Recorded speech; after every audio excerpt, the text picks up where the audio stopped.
Sin duda alguna, entrevistar es un duro, pero muy agradable oficio.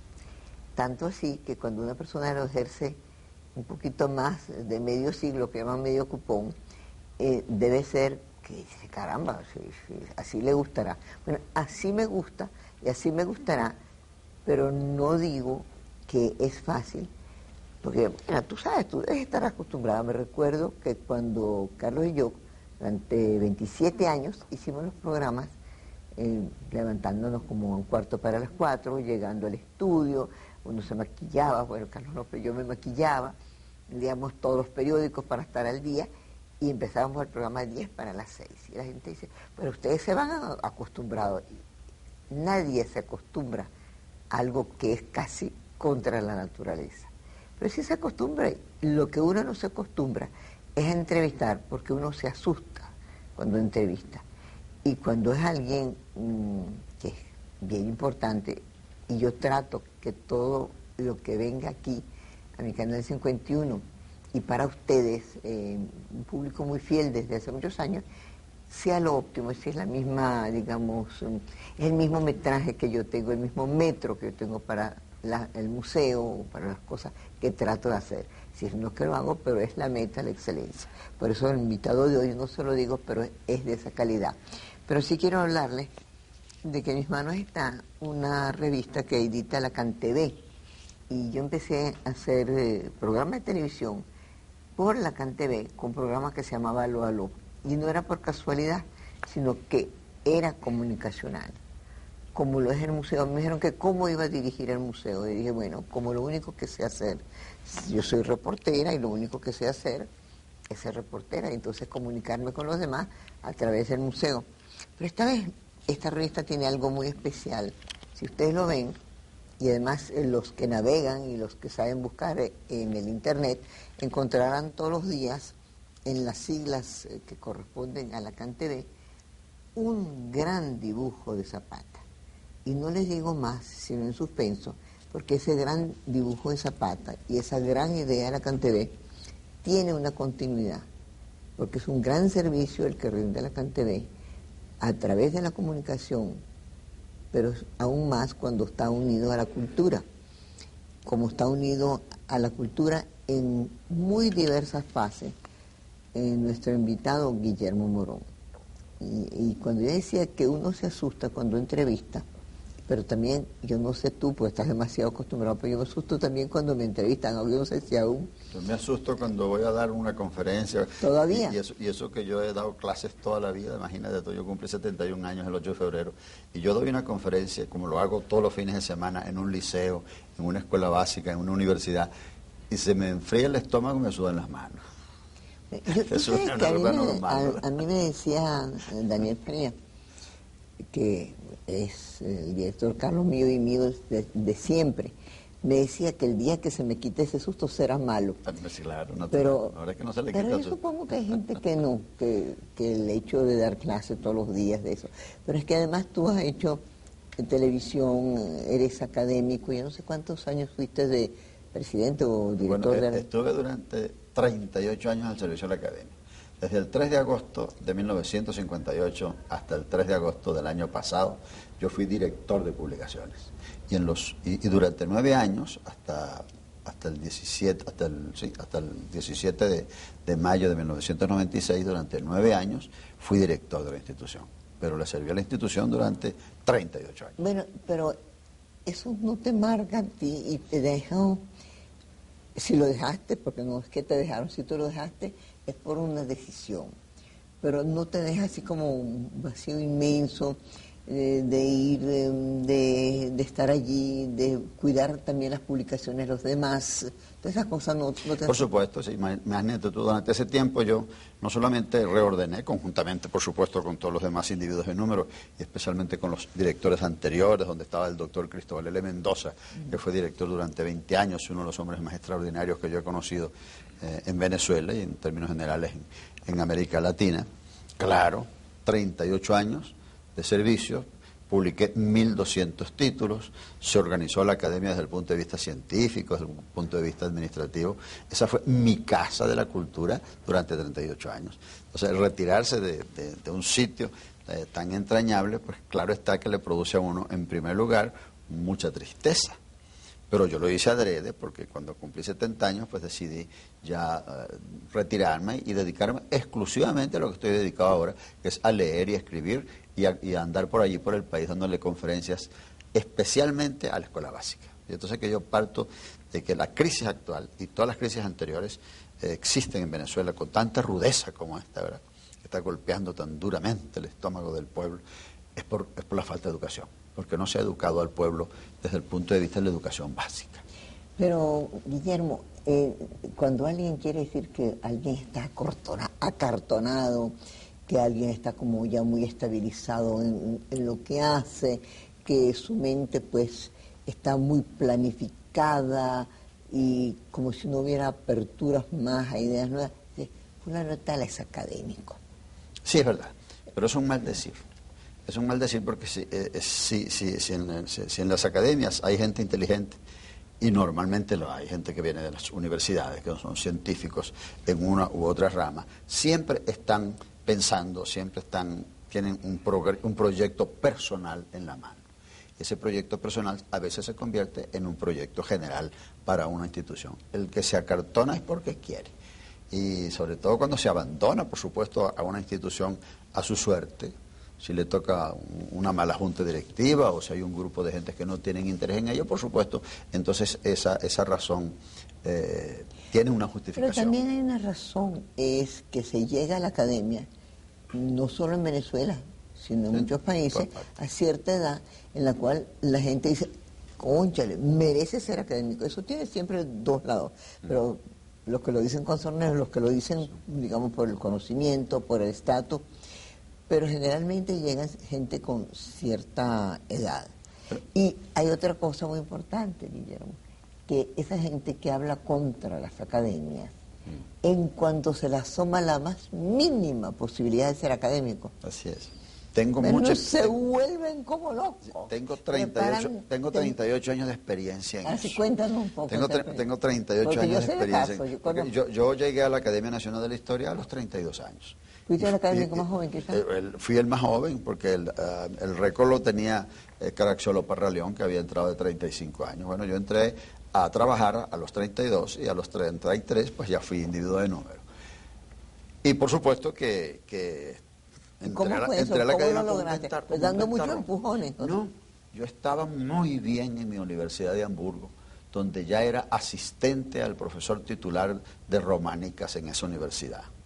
Y ganaba muy bien y estaba muy bien establecido. De modo que si yo me hubiera quedado en Alemania, pues sería un escritor muy conocido en el mundo y desde luego pues tendría una visión distinta también del mundo, como algunos compañeros míos, uno de ellos, José María Navarro, por ejemplo, que es actualmente titular de la Universidad de Bremen.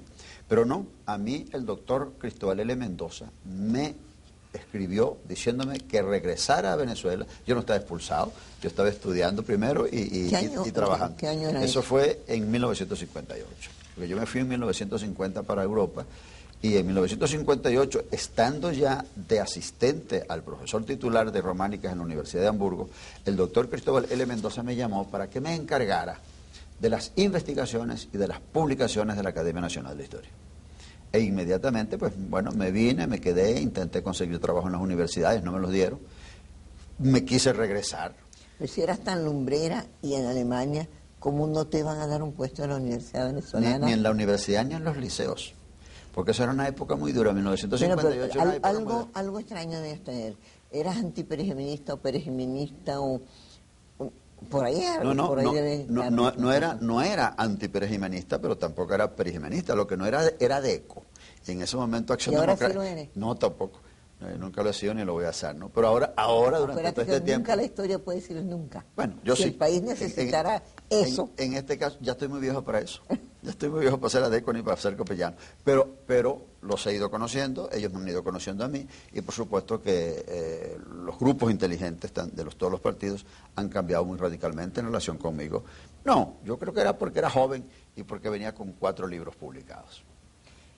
¿Y por qué? Eso fue un papel muy importante en Como Venezuela. contigo es casi un deber, uno puede ir hacia atrás y hacia adelante como todo historiador flexible. ¿Por qué un hombre de por allá, de donde eres tú, es aceptado y va a Alemania? Que la gente, todavía Francia o Estados Unidos o Inglaterra, pero Alemania aprende alemán, yo no sé cómo, pero lo aprende porque si Estudiándolo no, todos los días, bueno. Estudiándolo todos los días durante un año con O una beca. enamorándote de una con alemana, que es la única que manera. también lo hice, que era muy importante, sí señor. Tener por supuesto amigas y amigos en un país donde uno está de joven para aprender el idioma es fundamental.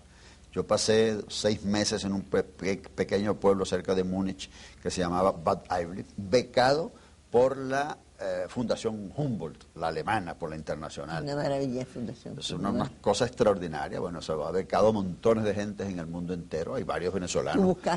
¿Tú buscaste yo busqué la fórmula, sí, sí, y me gané la beca. ¿Y entonces a qué edad te gradúas de abogado? No, yo no soy abogado. Perdón, yo me gradué en primer lugar de profesor de secundaria en el Instituto Pedagógico Nacional de Caracas en 1949.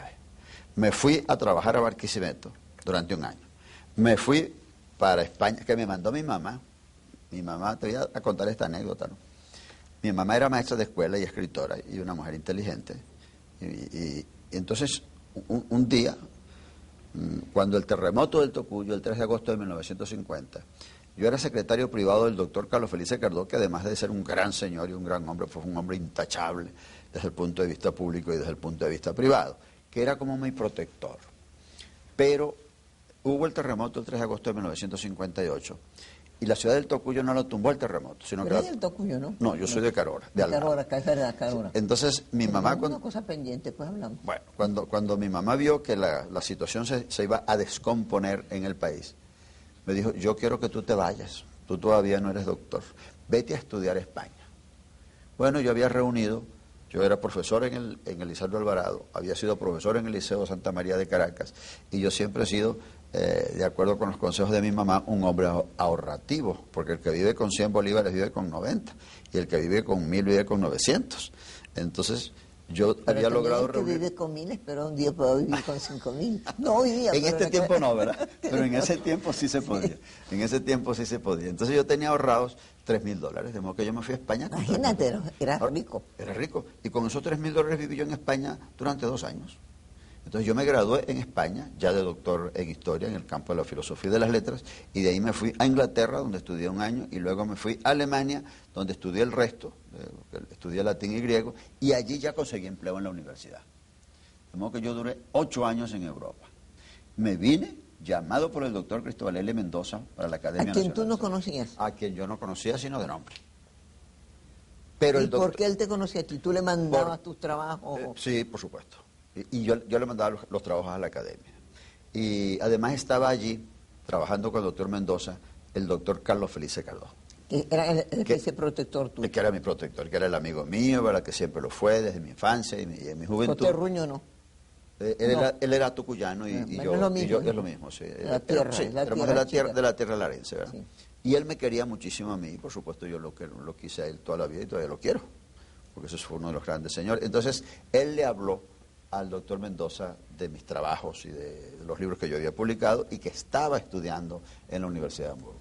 Conservo la cartica del doctor Mendoza diciéndome que ven. Me vine, pero con permiso de la universidad, porque yo le tenía pues ya mucho apego a Alemania, ¿no? Bueno, y me quedé. Y desde el 3 de agosto de 1958 hasta el 3 de agosto de 1996 estuve en la Academia Nacional de la Historia. Ahí hice mi trabajo fundamental. Pero también fui profesor, que eso se lo debía al padre Barnola. Por cierto, se acaba de publicar un libro del padre Barnola, lo acaba de publicar Miraflores sobre Bolívar. Muchos trabajos sobre Bolívar. El padre Barnola era un hombre sumamente importante, un hombre brillante, un hombre inteligente, un filólogo y un filósofo, y además de eso, un pedagogo y un gran maestro. Entonces él también... ¿Y peleón? Y gran peleón, que era muy positivo que fuera peleón, porque no era fácil pues que lo derrotaran también en las peleas. Entonces él me dio trabajo en la Universidad Católica Andrés Bello cuando estaba en la esquina de Jesuitas. Y de allí pasé a la Compañía Shell de Venezuela, que trabajé durante 9 años, primero como director de la revista Shell que tú conociste. Una maravilla, una maravilla. Sí, que tú conociste de cerca, porque yo me acuerdo mucho que tú ibas a conversar conmigo en mi oficina cuando yo era director de la revista Shell, ¿no? Y de ahí fui jefe de Relaciones Públicas durante 9 años. Y ya me dediqué entonces también a mi trabajo intelectual y he publicado pues, un montón de libros, Ahora, como tú sabes. un hombre como tú, que le has dedicado tantas horas de trabajo, de ejercicio inclusive de la parte inferior del cuerpo, de pegarse una silla, porque la Academia de la Historia, las Así sillas es. no son tan... No, son muy duras. Son muy duras. Y la mía en mi casa también. Porque uno para sentarse a escribir debe tener una silla dura, no puede tener una silla blanda. Y un cerebro flexible. Siente Guillermo Morón que su estadía en la Academia, sus contertulias o sus tertulias con la gente, en sus libros escritos, porque un historiador no solamente es un recopilador, pero sino a la vez es un proyector, han servido para algo que el resultado es Venezuela 1997. Si no sintiera que de algo sirvió, me sentaría a llorar. ¿Y no te sientes a llorar? No me siento a llorar porque yo creo que en 38 años publiqué 1.200 títulos de la biblioteca más importante que se ha publicado en Venezuela y en América Latina. ¿Y qué hacemos, Guillermo, que tú eres profesor? Y algo muy hermoso, recordaste lo que siempre decía Freud, donde detrás de solamente una madre de ese tipo produce un hijo válido. En un país que 1.200 libros más para 4 millones de analfabetas. Sí, ¿Tú crees que lo leen? No los leen. Desgraciadamente, cuando yo era niño... Además te los piden, sí, pero no los leen. Yo los he distribuido, Sí. porque yo no me conformé con publicarlos. Durante los últimos 5 años de estar yo en la academia, personalmente distribuí por todo el país, estado por estado, Quiero y decir que el municipio por Museo municipio. de Arte Contemporáneo disfrutó Sí, señor, el Museo de Arte. Te los llevé, los libros, y luego los seguí mandando. Y el hermosísimo libro también. También mi historia de Venezuela y también la historia general de América, que es una obra que, por cierto, terminó el año que viene, ya al margen de la Academia Nacional de Historia. De modo que yo distribuí los libros, en primer lugar, por todas las bibliotecas públicas del país. Y en segundo lugar, por todas las bibliotecas de las instituciones culturales, de los ateneos y de las casas de cultura, y sobre todo, Sofía, en las bibliotecas de las escuelas básicas, que están muy desamparadas. Pero tú sabes muy bien que esos libros se dan y hay una especie de hado maligno que desaparece. O hay muchísima, pues. Es verdad, es destrozos. verdad, desaparecen por dejadez, porque no les interesa, porque se los roban y porque no hay estímulo. La educación básica está en el suelo. Los maestros de escuela y las maestras de escuela se están muriendo de hambre a pesar de las grandes contrataciones colectivas que hacen las 7 federaciones. Las 7 federaciones que se comen a los maestros de escuela en todo el país. Y a pesar de eso, bueno, pues los pobres maestros de escuela se mueren de hambre. Y los niños y las niñas también se mueren de hambre. De modo que nosotros estamos pasando un momento sumamente difícil en el proceso educativo así venezolano. todo. Si, en la historia, yo estudié historia puro caletre, por Nectario María, por Magnífico historiador. Ciso Martínez, la primera. J. Cova. Claro. Y También yo estudié por ellos. Pero los historiadores como ustedes, que ya son además no solamente recolectores de datos, sino intérpretes de esos hechos, ¿no te parece que son perdidos años en los cuales inclusive todo es como es mítico? Es un mito. Está perdido porque ya no hay maestros que sepan enseñar historia. En primer lugar, porque fueron eliminadas las escuelas normales en el primer gobierno del presidente Rafael Caldera, cuando era viceministro de Educación, el actual director de la Academia Nacional de Historia, que se llama Rafael Fernández Eres. Entonces, y se eliminó la enseñanza de la historia como una materia obligatoria. Bueno, como se ha eliminado la ética. Y como se ha eliminado la ética, de modo que realmente, por eso digo que si no recuperamos la escuela básica, va a ser muy difícil recuperar ninguna otra cosa en Venezuela. Pues la macroeconomía existe porque Venezuela tiene petróleo. Bueno, pero es una pregunta que es interesante. ¿Tú estudiaste en colegio privado? ¿Era suficiente? No, bueno. yo vengo de la escuela pública. ¿Y tu mamá era maestra? Y mi madre era maestra de escuela, de una escuela pública. Bueno, y yo estudié en Carora. humildemente yo estudié en el José Enrique Rodó y después en el Fermín Toro, públicos, y nosotros éramos mejores estudiantes que las escuelas privadas. Hoy día la que no gente se ha repetido esa más escuela. pobre, la que no puede nada, se quita todo, pero manda a sus hijos, inclusive por seguridad, ni siquiera por educación, a un colegio privado. No solamente por seguridad, sino también por la educación, porque es que los pobres maestros de escuela se están muriendo de hambre. Entonces no deben tener 2 y hasta 3 oficios para poder terminar de comer. De modo que la Entonces, escuela está abandonada. ¿La mala educación es por el mal pago? Solamente. No, y por el mal pago a los maestros de escuela, por el descuido a los edificios, porque no se dota de instrumentos a la escuela y porque no se les da de comer a los niños por la mañana y al mediodía. Es que el 80% de la población es sumamente pobre y el 60% de la población ya está en pobreza crítica. ¿Y cuál es la masa de la población? La masa de la población es la que va a la escuela pública. De modo que la escuela pública está abandonada en un momento sumamente crítico y Tú de que vas grandes por el dificultades. interior con esas conferencias. Cuéntame, ¿cómo están? Bueno, pues eso, te lo estoy diciendo en términos generales, sí. pero te lo podría decir en términos particulares. Eso es lo que te digo Por siempre. ejemplo, yo he estado en cualquier estado, en el estado portuguesa, para decir el último en que he estado, o en Aragua de Barcelona, donde estuve la semana Tú le hablas pasada. a los niños. Yo le hablo a los niños. A mí me invitan a la escuela y yo procuro hablar con el director o con la directora y nos reunimos y yo me dirijo a los niños.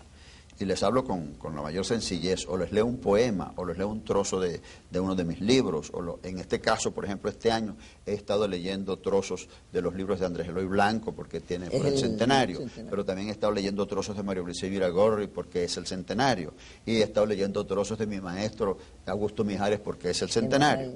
Y entonces los niños pequeñitos y las niñas pequeñitas, les leo los trozos normales. Yo no creo en los libros para niños bobalicones. Ay, qué horror. Yo les leo la literatura normal y la historia normal. Mira, se quedan entusiasmados escuchando a esos niños. Claro, con una gran avidez, como es natural, pero también con una gran preocupación, porque es que la mayoría va a la escuela sin comer. ¿Tú crees que la gran falta de atención es justamente por baja de la alimentación? Pero sucede también que aún esos niños que van en autobuses, y volviendo a recordar los madrugadazos míos, que no son políticos, los niños, los primeros que recogen, van como corotos así, de un lado al otro. Llegan mareados a la escuela.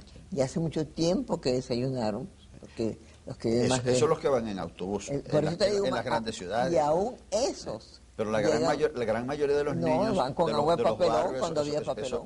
Pero actualmente la gran mayoría de los niños van a pie, como iba yo, y como seguramente ibas tú. Si yo fui a mi escuela a pie, 20 cuadras a pie por la mañana, 20 cuadras a pie a mediodía, pues? y claro, no quedaba más remedio que hacerlo. Ese no es el punto está en que hay que pagarles muy bien a los maestros, hay que darles residencia a los maestros, hay que ponerles un médico a los maestros en cada uno de los municipios, hay que ponerles una farmacia a los maestros y hay que ponerles una proveeduría a los maestros, además de un sueldo base decente. Yo el otro día dije delante del presidente Rafael Caldera, en el homenaje que le hicimos a Helio Gómez Grillo con motivo de haberlo nombrado educador del año en la educación superior, le eché el cuento duro que yo hago delante de cualquiera. Y los maestros de escuela deberían ganarse 250.000 bolívares mensuales de sueldo base, sin que les rebajen nada ni para el IPAS-ME, ni para el Seguro Social Obligatorio. Pero ¿por qué si eso no sirve para que se no sirven para nada? Y muchísimo menos, que sirven menos todavía, para los sindicatos. Ya no sirven 250.000 bolívares.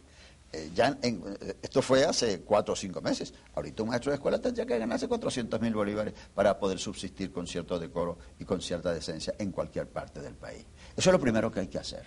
Porque yo creo que la mayor inversión en educación se debe hacer en la educación básica. Que ha sido siempre lo opuesto de lo que se ha hecho en Venezuela. Todo lo contrario. Que casi todo lo grueso de un presupuesto educacional va a los que ya fueron los privilegiados. Mira, aquí me están diciendo que yo tengo que ser puntual. Y yo digo que a mí eso siempre es un peonismo. Yo siempre...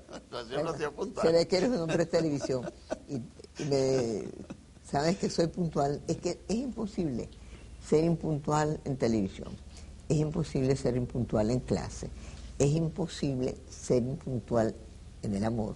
Es imposible, inclusive, algo horrible, ser impuntual con la muerte. porque la muerte es puntual también. Pero cuando usted tiene un reloj, eso le ayuda mucho. Y también le recuerda una cosa que me decía mucho mi marido, que ser bueno es bueno y ser bueno es ser cumplido. Y yo lo hago a través de este reloj, que es un Omega Constellation. Omega es un número mágico, el comienzo y el fin, que ustedes pueden ver aquí. No sé, ¿se puede ver o no se puede ver? Sí se ve. Sí se ve, bueno. Como se dice, se ve en pantalla. Tú sabes mucho de eso porque aquí se pasaron 300 y pico programas tuyos que se llamaban. Este canal se ha portado muy bien conmigo. Repitió el año pasado los 350 programas que yo hice durante 5 años por todo el país. Se llamaba Vamos a ver con Guillermo Morón. ¿Y eran de cuántos minutos? 1 minuto y 15 segundos. Ustedes no se pueden imaginar la lección que eso significa. Porque eso es lo contrario de lo que hacen tus académicos. Nos hacen pasar, cuando te invitan a una cosa en la academia, no saben que la atención se pierde. Y además el contenido también. Si tú puedes dar un mensaje de un programa o dar un mensaje de un producto en el cual uno cree, o carro, un teléfono o el reloj, que es tan importante, a veces en 30 segundos, en 20 segundos, ¿cómo es que ustedes, que son gente flexible, no les piden que el discurso digamos, por lo menos... En el reglamento que se aprobó mientras yo fui director de la academia, se establecía un máximo de 20 minutos para los discursos de orden.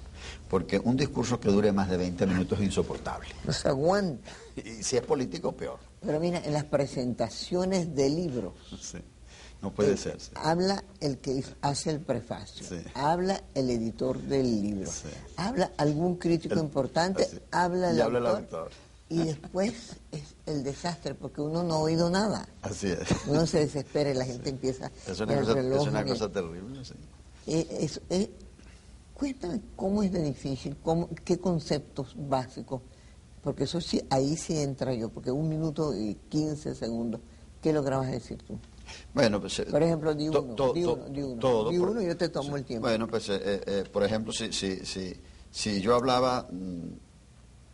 ¿Tú te trabajabas antes? ¿Cómo lo trabajabas tú? En primer lugar, agarraba un estado y buscaba los puntos claves de ese estado, desde el punto de vista de los lugares históricos. En el Tocuyo, bueno, pues las ruinas de los templos. Y también los personajes más importantes en todas las ramas. No solamente los maestros de escuela, sino también los poetas o los escritores, o aquellos que hubieran sido, pues, un ejemplo. El Tocuyo, pues, don Lisandro Alvarado, don Egidio Montesinos. Entonces yo hablaba sobre Egidio Montesinos 1 minuto y 15 segundos. En primer lugar, señalado don Egidio Montesinos. Pues, digo, estoy tomando el minuto. Nació en un determinado momento en el Tocuyo, prestó determinados servicios y durante tanto tiempo fue el gran constructor de la educación en la ciudad del Tocuyo. Solamente marcaba la fecha de nacimiento, la fecha de muerte, el título de los libros principales y la acción principal que hubiera hecho don Egidio Montesinos, y eso era todo. Por supuesto que todo eso apoyado con las imágenes, con los libros, con la casa donde nació don Egidio Montesinos, que ya no existía. Alguien, por supuesto, te hacía la investigación. ¿Perdón? Te hacían la investigación previa. No, toda la investigación la hacía yo. Yo sé lo que... ¿Lo hice, leías o lo memorizabas? Lo memorizaba. Sí, como eran cosas muy breves, de minuto y 15, y además yo nunca hablo sobre cosas que no sé, sobre cosas que no entiendo, sobre cosas que no he estudiado. Por eso te digo, tú tenías que tener una investigación. Yo las memorizaba. Ahora, ¿tú dirías que la historia y los historiadores sirven entonces en Venezuela? ¿Sirven? Pero por supuesto, hoy precisamente terminé de escribir un prólogo para un libro que se va a publicar en octubre, que se llama Venezuela 500 años, y en ese prólogo le sigo el hilo a los grandes historiadores venezolanos desde el siglo XVI. Desde Fray Pedro Aguado, que fue el primero en escribir una historia de la provincia de Venezuela, siguió Fray Pedro Simón, que la escribió en el siglo XVII, José Diveo de Ibáñez, que la escribió en el siglo XVIII, Rafael María Baral, que la escribió en el siglo XIX, y José Gil Fortul, que la escribió a principios del siglo XX. De modo que ahí está la memoria del país. ¿Para quién? Para quienes lo lean. Eso deberá traducirse, por supuesto, en manuales, para que sean enseñados también a nivel de los muchachos. Pero también en la academia, sin ser una cuestión de partidos, pero eran más invitados aquellos que no fueran conflictivos. Por ejemplo, yo tengo la impresión de que Manuel Caballero es académico hoy día, o está muy cercano ya, ya huele a academia. Debiera serlo, ¿no? Sí. Debiera hacerlo, porque Manuel Caballero es uno de los historiadores más importantes con que cuenta Venezuela en estos momentos. Manuel Caballero es un hombre lúcido, brillante, lúcido. Sí, señor. Simón Alberto González va a ser, ya académico, no ha dicho todavía su discurso. Sí, pero lo va a decir muy pronto. Simón Alberto González, de periodista y de dirigente político de gran honestidad pública y privada, se ha convertido en uno de los mejores historiadores y uno de los magníficos escritores de nuestro tiempo. Ensayista muy bueno. Un ensayista de primer orden, sí señor. Esos son los académicos que deben ir a las academias. Yo soy partidario de que no vayan a las academias la gente cuando ya pasan los 70 años. Si un hombre que pase de los 70 años... Mira, lo estás rejuveneciendo porque él no lo reconoce, sí, pero anda ahí. Sí, ahí pero, digamos, pero en términos generales yo creo que un académico debe entrar a las academias como entré yo. Como tipo Manuel todavía. O como Manuel. Que bueno, no, tampoco es un... Que tampoco es un muchacho, pero fue alumno mío. Es decir, que yo tengo 70 años, él debe tener por ahí 50 y pico. Allí se está en plena madurez y yo creo que ahí vale la pena hacerlo. Pero a las academias debe entrarse no muy jóvenes, pero ya no ancianos. Pero entraban los que no tenían, francamente, decir que ideas revolucionarias es un lugar común. Sí. Pero ideas, por ejemplo... Frescas, que no tenían ideas frescas. Y además con mucho temor de algo muy grave. Así es. Que no pareciera que fuera antipatriótico. Y es antipatriótico todo aquel que diga que, por ejemplo, Francisco de Miranda o Simón Bolívar no tenían los ojos azules. Así y es. Que entonces, o por ejemplo... Bueno, o que Simón Bolívar no tenía el pelo malo. Sí, sí, sí. Pues, bueno, pues eso no tiene nada de particular, después de 300 años de mestizaje. Y además no tiene nada de particular tampoco porque en España hubo un gran mestizaje durante 800 años. Pero, óyeme, tú conoces el célebre caso de un historiador que leyendo que Bolívar, que llegó tarde a una de esas batallas de aquel entonces, el historiador se atrevió a decir que estaba con una amiga, que estaba enamorado, pues claro, como es natural. Y entonces el historiador puso al lado una nota. Eso no se puede publicar porque estaría con su mamá, el historiador ese. Así es. Mira, ¿Tú conoces el caso? El juicio que le siguieron al papá de Simón Bolívar por vagabundo allá en los valles de Aragua, ese documento permaneció escondido durante mucho tiempo. No me digas. Salvador de Madariaga lo usó, pero ahora... Bueno, ahora Salvador de Madariaga lo detestaron aquí. Pino Iturrieta lo ha usado, lo he usado yo también, de modo que ya sabemos que el papá de Simón Bolívar pues era un hombre normal, común y corriente, que era mujeriego y que era sinvergüenza a ese respecto. Eso no es ningún pecado, porque lo importante no es el papá de Simón Bolívar, lo importante es Simón Bolívar. Pero sin embargo, en la segunda versión de Tiempos Modernos, de Paul Johnson, sí. Paul Johnson hace ciertos rasgos, ciertos momentos de la vida de Bolívar que son perfectamente los de un hombre que corresponde justamente a ese talento, que tenía sus momentos de rabia, sus momentos de contento. Que era un ser pero humano. Entonces, bueno, el otro día yo se lo pasé a una gente, porque ya salió al español. Eso es imposible, pero ¿cómo se dice eso a Bolívar? Y digo, bueno, eso... Yo creo que hoy día ustedes eso no lo objetan en la academia, ¿no? Que yo sepa, no, por lo menos yo no lo objeto.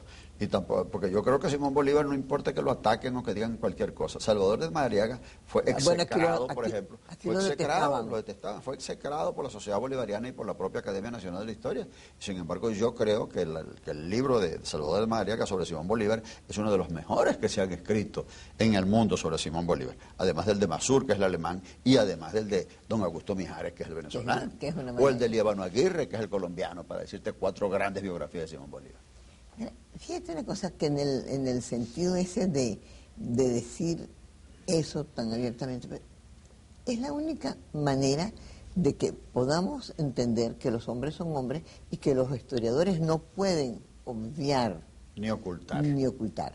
Entonces, ¿por qué todos los libros de los historiadores venezolanos casi, yo te diría que antes llegaban hasta Gómez, y los que han escrito a favor de Gómez, con excepciones muy particulares, hacen como una cantidad de rodeos para hablar de Gómez, a pesar de que hubo una pasión? El año pasado más de 30 libros, creo yo, se Sí, publicaron, hasta ahora se entre han malos y publicado, buenos. ahora más o menos 30 libros se han publicado. Bueno. Y entre ellos unos magníficos como el de Zapata, pues que no es un libro... Ese lo es hicimos una, nosotros. pues, una belleza de libro, ¿no?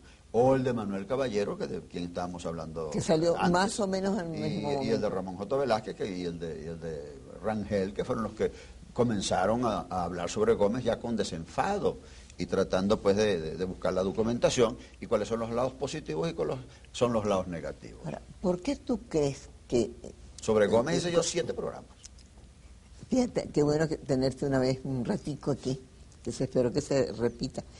Llega un momento dado que Gómez sale en estatuillas otra vez, en Maracay criticado y aplaudido, se hace una estatua de Gómez, lo hace el exgobernador que hoy día está encargado de... Nombraron un aeropuerto con el el nombre doctor Tablante, se nombra un aeropuerto con el nombre de Gómez. Yo Pero tengo en sin mi oficina embargo, un retrato. llegan hasta un momento y después ahí tampoco se pasma. Porque la historia contemporánea es muy peligrosa. Escribir Pero historia bueno, contemporánea pero es muy peligrosa. Rafael María Varal vivir escribió es historia peligroso, contemporánea. Claro, vivir es peligroso. El historiador tiene que meterse en la boca del lobo, como me dijo a mí don Ramón J. Velázquez cuando se publicó la primera edición de mi historia de Venezuela, porque yo la traje hasta la historia contemporánea. Y la última edición, que salió en diciembre del año 95, que la publica la Enciclopedia Británica ya en 6 tomos, pues hago todo un largo capítulo de 1936 hasta la toma de posesión de Rafael Caldera, sin meterse con la historia contemporánea, por supuesto, Claro, pero ya no, con la hoy no contemporánea pasa con nada. Rafael Caldera. Tú te meterías con Rafael Caldera, Por pues supuesto. ya es su segundo gobierno, ¿no? Pues natural, ya se puede opinar. Ya se puede opinar, Se pues puede está opinar. en la segunda mitad de Así es. su Y gobierno. no solamente se puede opinar de su primer gobierno, sino también de su segundo gobierno. Y un historiador está en la Y obligación. tú vas a seguir escribiendo sobre eso. Por supuesto. Ahora, ¿por qué esa pasión? Por ejemplo, la película de Evita, que por cierto, justamente no premiada, Sí. y ¿dónde está Perón? Que es tan seductor en cierta manera como Evita. Gómez seduce a la gente. Y especialmente a los intelectuales. ¿Por qué? Bueno, porque era una enorme Eso es persona. muy interesante Porque ese apunte. porque tenía una enorme personalidad. Hay que ver lo que significa gobernar a Venezuela durante 27 años. Y haber detenido la sangre que corrió durante todo el siglo XIX en todo el país. Y haber unificado al país y haber pagado la deuda externa. Tú sabes que ahora estamos empeñados en pagar la deuda externa, pero mal pagada, ¿verdad? Cuando hay tantas necesidades en el país. Es decir, Gómez tiene muchas cosas positivas, la organización del ejército, bueno, la disciplina y el orden. Se le pasó la mano, claro, como a todo dictador se le pasó la mano. Y a veces también a los demócratas se les pasa la mano. Bueno, eso sí. Ahora, la historia de Venezuela no se puede ver aislada. Es decir, a mí me hubiera gustado hablar muchísimas cosas de las novelas, que tanto expectativa, temor, críticas anteriores a la aparición del libro y después... Sí. Ahora te han tenido una gran aceptación, ya llevo publicadas 3 novelas Sí. y te puedo dar la noticia, ¿verdad? Que no la he dado en público, pero te la doy ahora a ti. pues, Aquí con en gran privado, gusto. pues. En privado, que en este momento ya está traducida y está circulando la edición rusa de El Gallo de las Espuelas de Oro, que produjo mucho escándalo en el país. Bueno, pues en Rusia no saben dónde queda Carora, ni en Rusia casi ninguno sabe dónde queda Venezuela. Pues ya está traducida al ruso, los 2 primeros Pero ejemplares. tu manera de estar en Alemania también debe ser ese espíritu aventurero y llegaste Por supuesto. a la embajada y de ahí sale ahora en ruso. Ya está traducida y ya está circulando. Ya está circulando. Tengo 2 ejemplares, por cierto.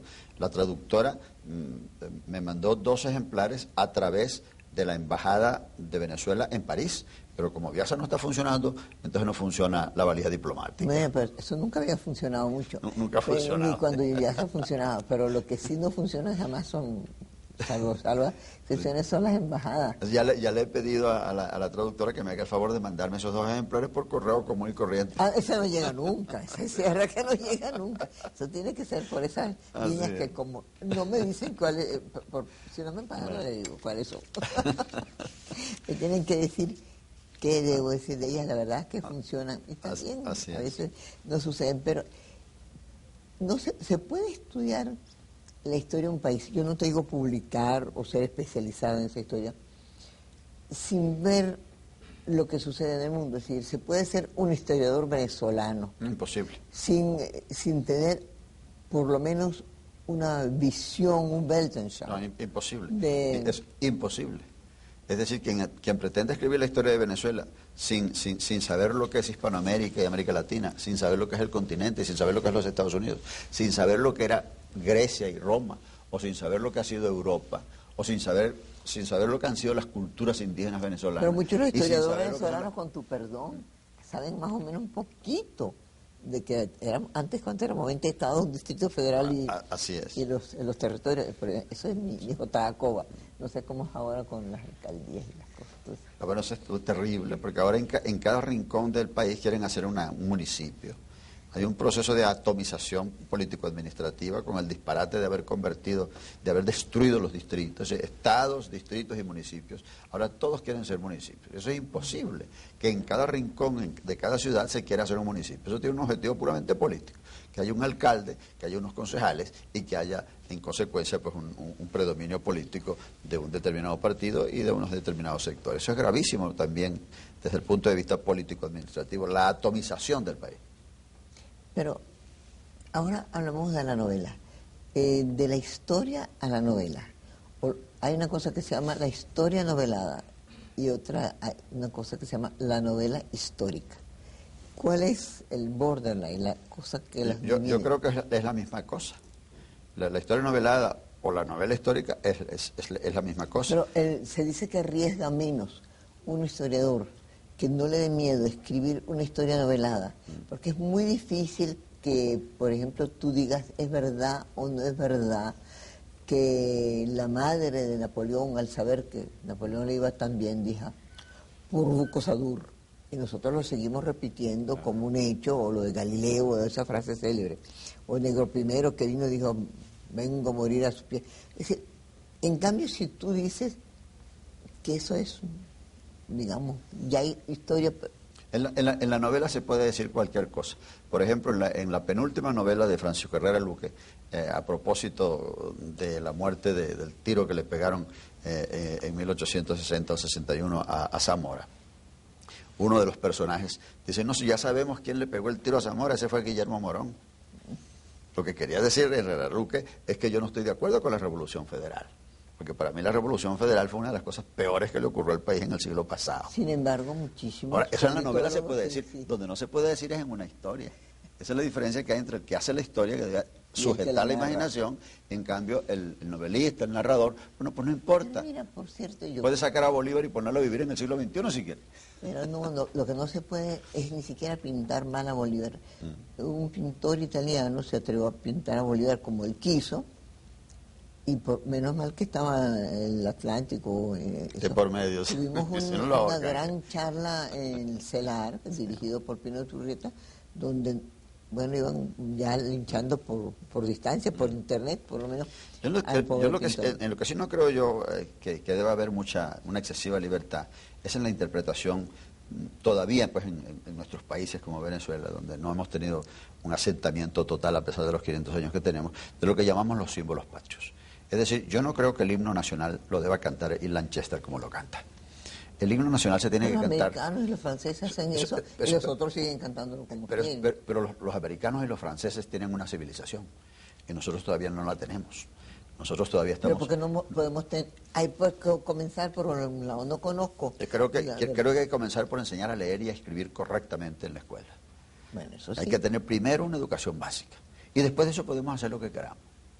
Pero en un país sorocho como el nuestro, todavía inmaduro como el sorocho, es decir, a medio hacer. En un país sorocho como el nuestro, en un país inmaduro como el nuestro, en un país donde la educación básica no existe en la práctica, es muy difícil e inconveniente, de acuerdo con mi observación por todos los lugares, cambiar los tres grandes símbolos. Es decir, el himno nacional, la bandera y el escudo. Mi mamá decía que con las cosas de comer no se juega. Ahí lo entiendo yo mejor. ¿Verdad? Con las cosas de comer no se juega. Porque eso sí es verdad. Porque es que nosotros tenemos que comer todavía de esas tradiciones.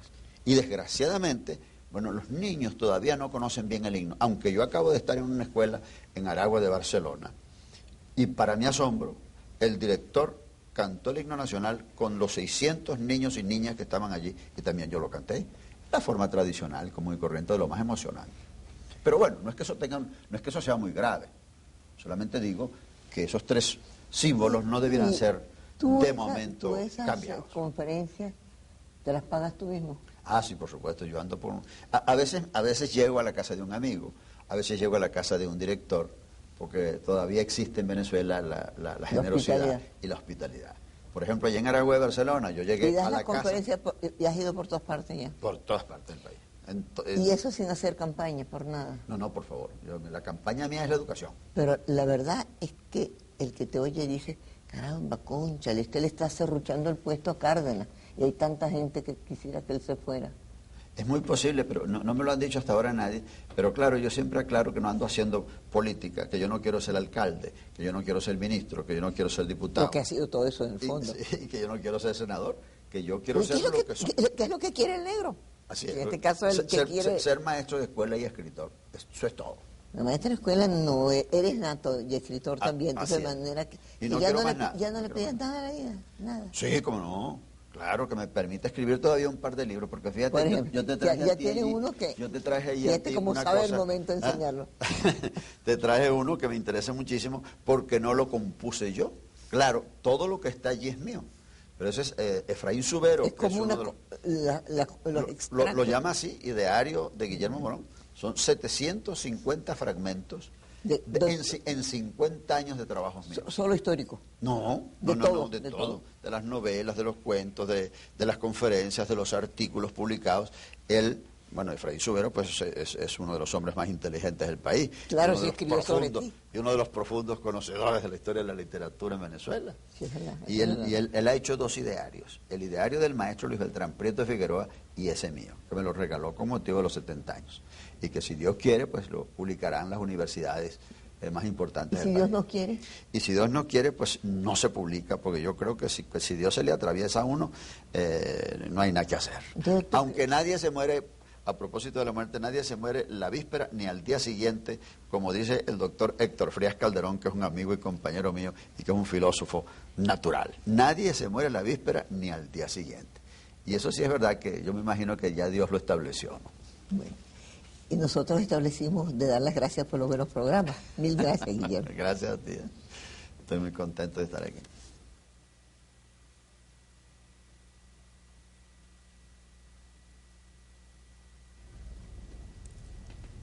Canal 51, Canal Metropolitano, 10 de la noche, Guillermo Morón. La historia, ¿para qué?